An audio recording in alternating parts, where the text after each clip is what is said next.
Assalamualaikum warahmatullahi wabarakatuh. Perkenalkan, saya Dela Adisti dengan NIM F521222031. Di sini saya ingin menjelaskan dua subpoin dari poin cara kerja teknologi blockchain dan studi kasus di salah satu sektor yang memanfaatkan teknologi blockchain, yaitu sektor pemerintahan dan administrasi publik. Nah, sebelum lanjut kita cari tahu apa itu blockchain. Blockchain adalah teknologi penyimpanan data dalam bentuk rantai blok yang terdesentralisasi, aman, dan transparan. Teknologi ini banyak digunakan dalam berbagai aplikasi seperti keuangan, manajemen rantai pasok, kesehatan, dan berbagai aplikasi di berbagai sektor lainnya. Poin yang pertama yang akan saya bahas ialah konsep dasar blockchain. Blockchain merupakan buku besar digital atau ledger yang mencatat transaksi dalam bentuk blok yang saling terhubung dan tidak dapat diubah. Setiap blok berisi informasi yang telah diverifikasi oleh jaringan. Nah, kemudian di sini ada beberapa karakteristik utama blockchain. Yang pertama ialah desentralisasi. Tidak seperti sistem konvensional yang dikendalikan oleh otoritas pusat seperti bank ataupun lembaga pemerintahan lainnya. Di sini blockchain didistribusikan ke seluruh jaringan komputer atau nodes.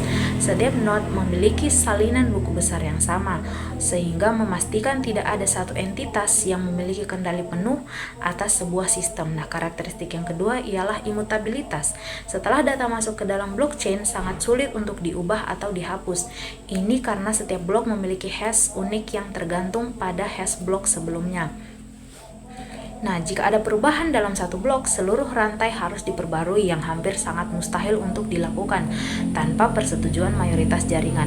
Karakteristik yang ketiga ialah keamanan. Di sini blockchain menggunakan teknik kriptografi untuk menjaga keamanan dan integritas data. Setiap transaksi dienkripsi menggunakan algoritma hashing seperti SHA-256 dalam Bitcoin, sehingga memastikan transaksi tidak dapat dimanipulasi atau dipalsukan. Nah, setelah tadi poin yang pertama sudah, di sini ada poin yang kedua ialah struktur blockchain ledger. Blockchain terdiri dari beberapa komponen utama, yaitu blok dan rantai blok. Di sini yang pertama ialah komponen blok. Setiap blok dalam blockchain terdiri dari 3 bagian utama. Yang pertama header block, berisi informasi tentang blok sebelumnya atau hash dari blok sebelumnya, timestamp dan data lainnya. Yang kedua ialah isi blok, berisi daftar transaksi yang telah dikonfirmasi dan dicatat dalam buku besar. Yang ketiga ialah hash block, identitas yang unik yang dihasilkan melalui algoritma kriptografi berdasarkan data dalam blok tersebut.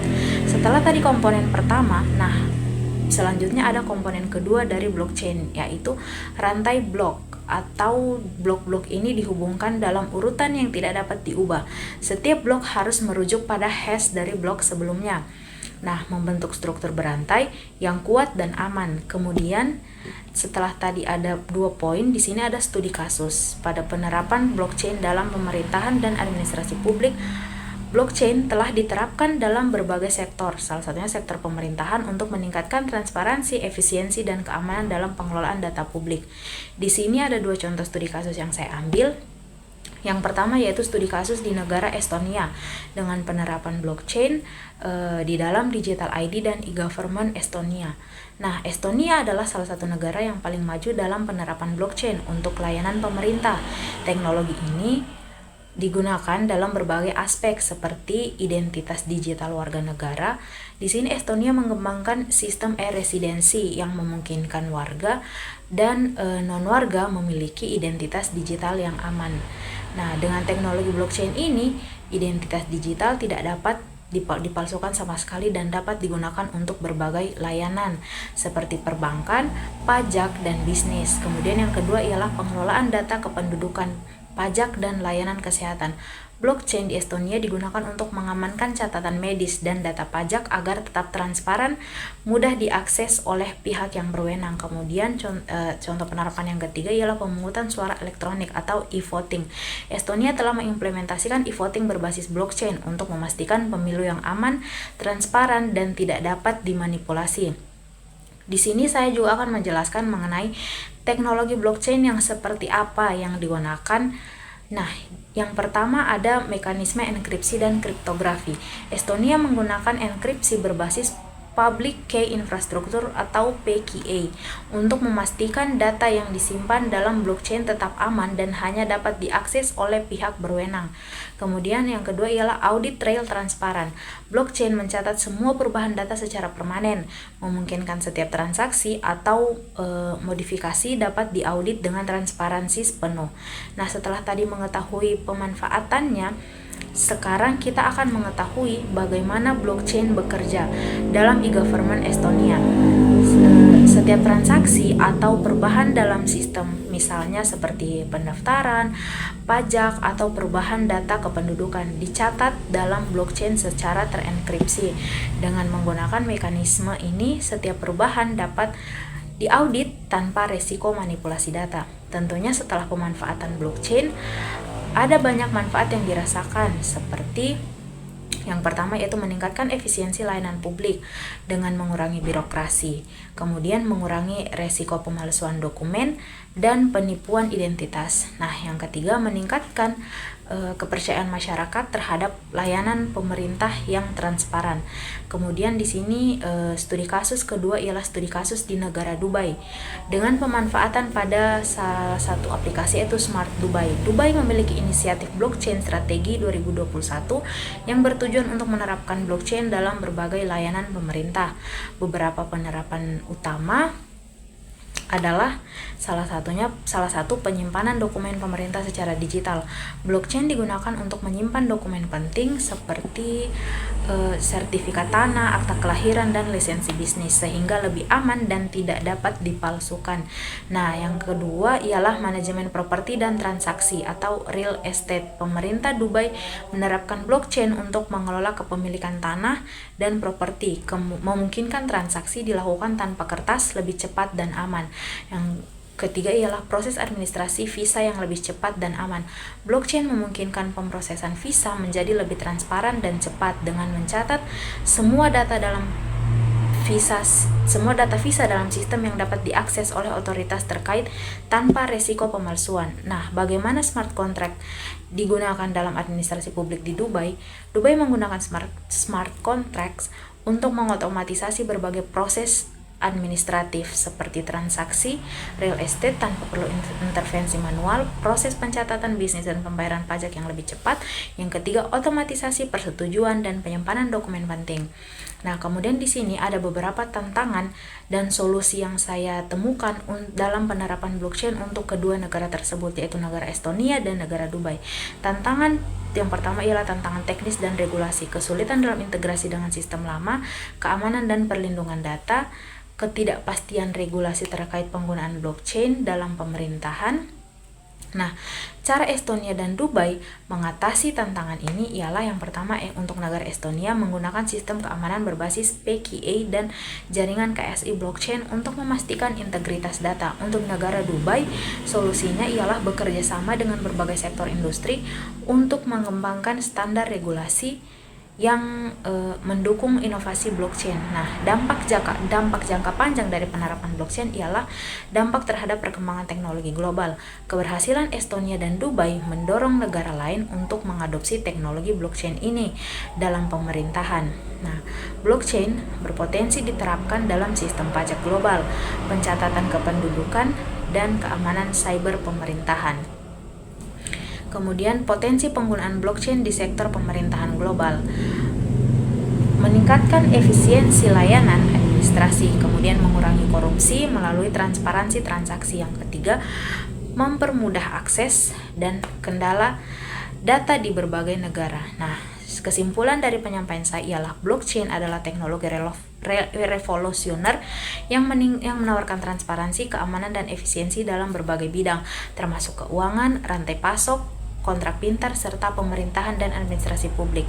Dengan konsep desentralisasi, imutabilitas, dan keamanan berbasis kriptografi, blockchain memastikan keandalan data dalam jaringan terdistribusi. Nah, sekian yang dapat saya sampaikan. Lebih dan kurangnya saya mohon maaf. Saya akhiri.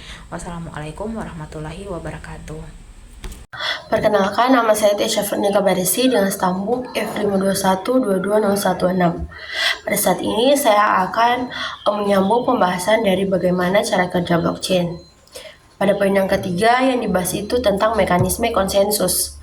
di mana mekanisme konsensus tersendiri adalah metode yang digunakan untuk menyetujui transaksi dalam jaringan blockchain. Ada 2 poin pembahasan dalam mekanisme konsensus ini. Yang pertama itu proof of work. Proof of work ini digunakan oleh Bitcoin dan beberapa blockchain lainnya. Itu melibatkan penambang yang memecah teka-teki matematika kompleks untuk menambahkan blok baru. Kemudian prosesnya membutuhkan daya komputasi tinggi dan konsumsi energi yang lebih besar. Kemudian ada proof of stake. Itu menggantikan proof of work dengan sistem di mana validator dipilih berdasarkan jumlah koin yang mereka miliki dan pertaruhkan. Kemudian sifatnya dia lebih hemat energi dibandingkan proof of work. Selanjutnya, poin pembahasan yang keempat yaitu akan membahas tentang perbedaan blockchain publik dan blockchain privat. Yang pertama, blockchain publik. Sifatnya itu terbuka untuk siapa saja yang ingin bergabung. Kemudian tidak ada kontrol pusat sehingga lebih transparan dan desentralisasi. Kemudian ada blockchain privat.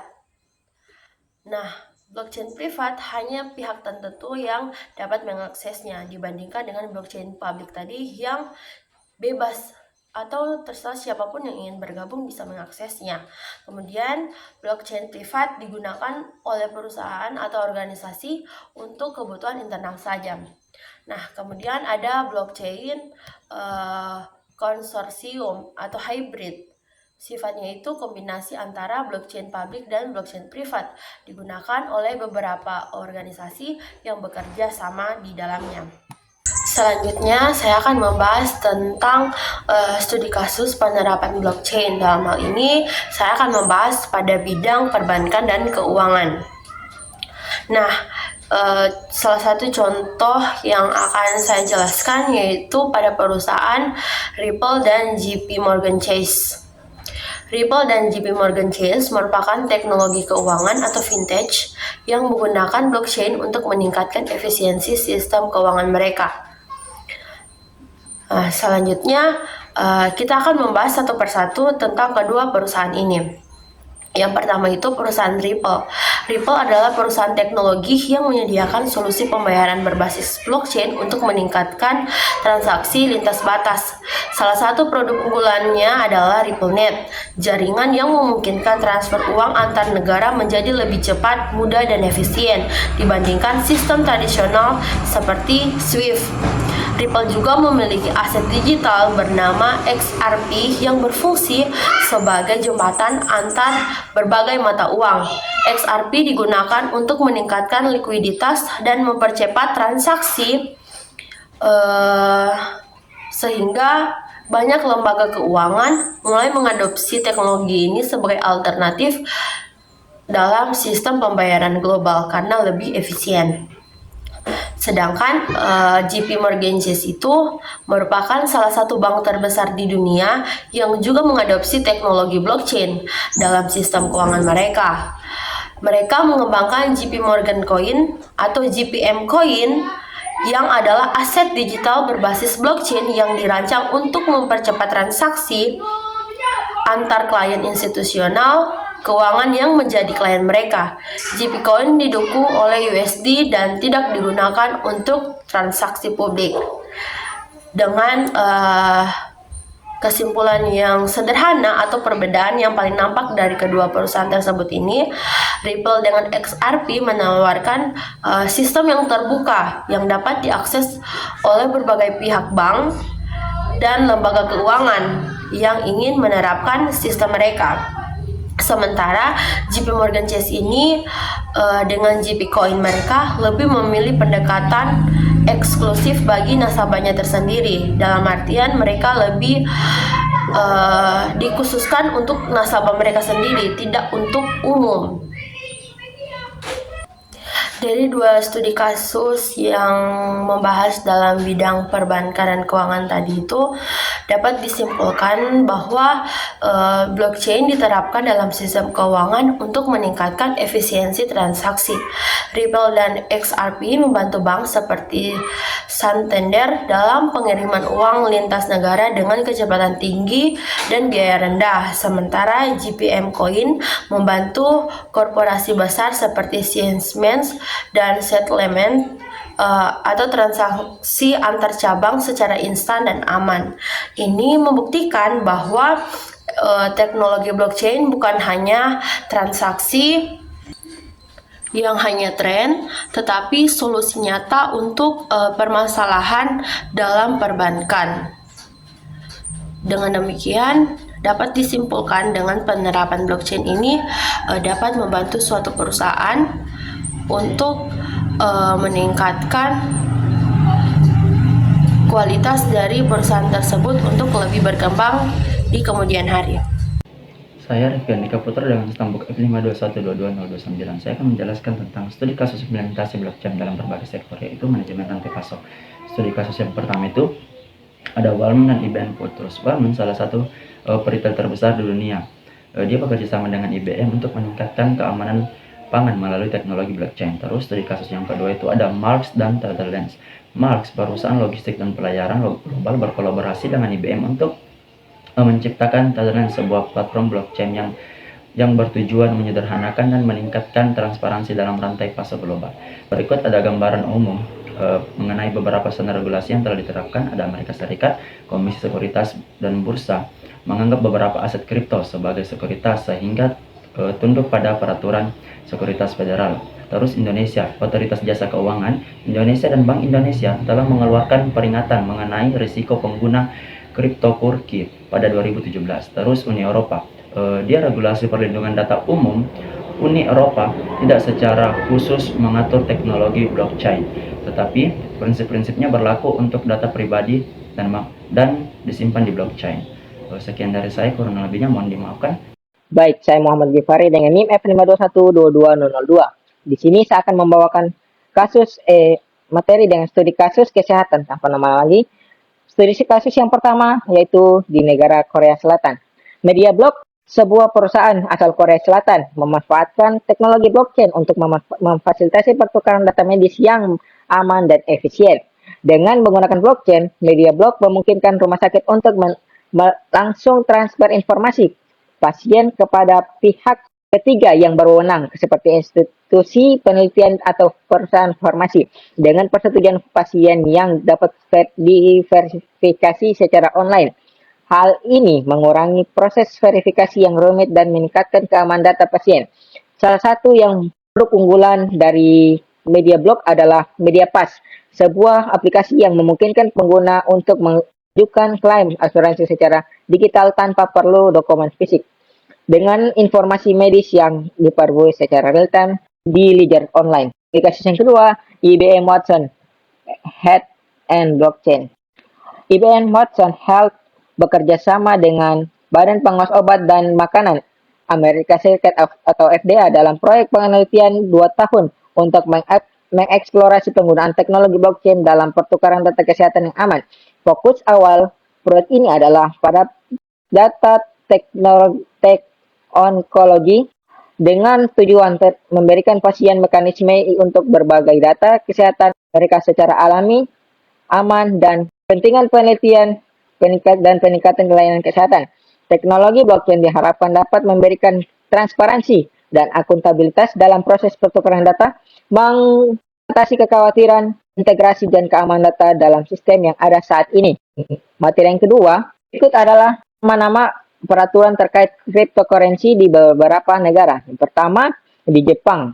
Di Jepang ada 2 undang-undang utama yang mengatur cryptocurrency. Yang pertama, Undang-Undang Layanan Pembayaran Payment Service Act atau PSA, yang mengakui dan mengatur cryptocurrency sebagai metode pembayaran yang sah. Kedua, Undang-Undang Instrumental dan Pangan dan Bursa atau Financial Instrument and Exchange Act atau FIA, yang mengatur aspek sekuritas dari aset kripto ke negara di Cina. Sementara itu, di Cina, pemerintah melarang international Coin Offerings atau ICO dan aktivitas pertukaran cryptocurrency domestik sejak tahun 2017. Otoritas Swiss, Pasar Keuangan Swiss atau FINMA telah mengeluarkan kerangka regulasi yang memberikan pedoman untuk penawaran koin dan token. Regulasi ini mengatur juga pada penyediaan layanan aset virtual agar sesuai dengan Undang-Undang Anti Pencucian Uang. Sedangkan di India, pemerintah masih meninjau kembali terkait terhadap cryptocurrency. Mereka mempertimbangkan perubahan sikap global terhadap aset virtual sebelum mengambil keputusan yang lebih lanjut. Sekian presentasi saya. Terima kasih.